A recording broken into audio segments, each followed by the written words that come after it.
La politique d'injection de la Réserve fédérale américaine, c'est-à-dire de la Banque centrale américaine, la Fed, n'a pas en réalité relancé la croissance. La politique de la Banque centrale américaine a permis d'enrayer une récession qui aurait été d'une ampleur certainement supérieure à celle que nous avions connue en 1929.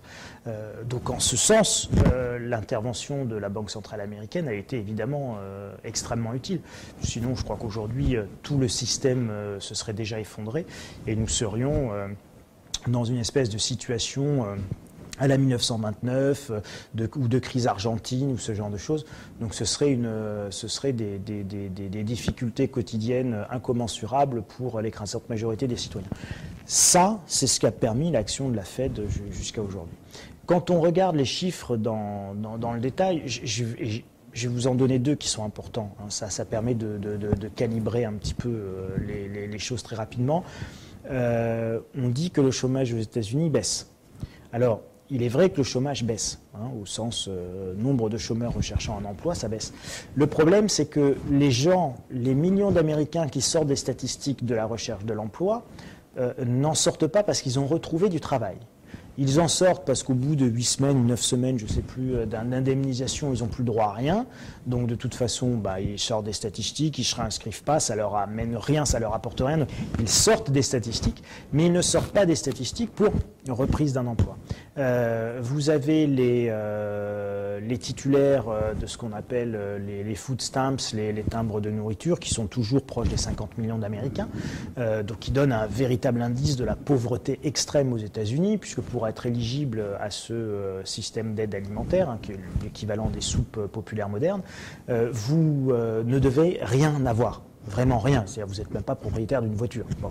Donc il faut que vous soyez dans le dénuement le plus complet pour que l'État fédéral vous rende éligible à ce système. C'est important de mesurer la gravité de la situation économique parce qu'en fait, il n'y a pas de reprise. Et pourquoi il n'y a pas de reprise? Parce que quand on vous parle de 3% de croissance, c'est fantastique quand même, 3% de croissance, extraordinaire. Oui, mais 3% de croissance du PIB, quand vous avez un déficit budgétaire qui est de 4,5. Ça veut dire qu'en réalité, vous avez dépensé 4,5 pour générer 3. Donc en fait, vous êtes en décroissance d'1,5. Quand en plus, vous avez 3% d'inflation, c'est comme si vous étiez en décroissance non pas de 1,5, mais de 1,5 plus 3, 4,5. Et quand en plus, la Réserve fédérale a injecté de l'argent pour compenser, là aussi, la récession, la déflation en cours, etc., et qu'elle a injecté l'équivalent de 2, 3, 4% du PIB, et bien vous vous retrouvez toujours à un niveau, en réalité, de récession masquée de 7% par an aux États-Unis. Donc, la croissance que nous avons aux États-Unis est une fausse croissance. Alors, on entend actuellement parler de la politique de réduction des quantitative easing par la Réserve fédérale américaine, c'est-à-dire que la Fed va réduire ses quantitative easing, va réduire ses injections de monnaie.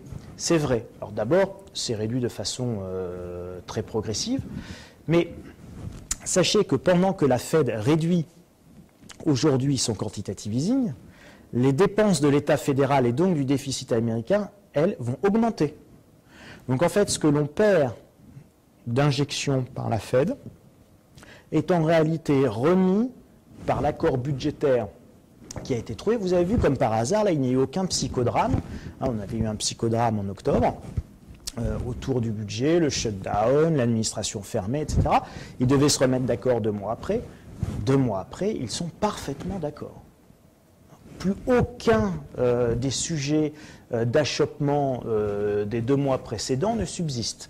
Il faut quand même se poser la question. Donc évidemment, ce que réduit la Fed, ce qui est réduit par la Fed, est en réalité réengagé de l'autre côté par le Trésor américain.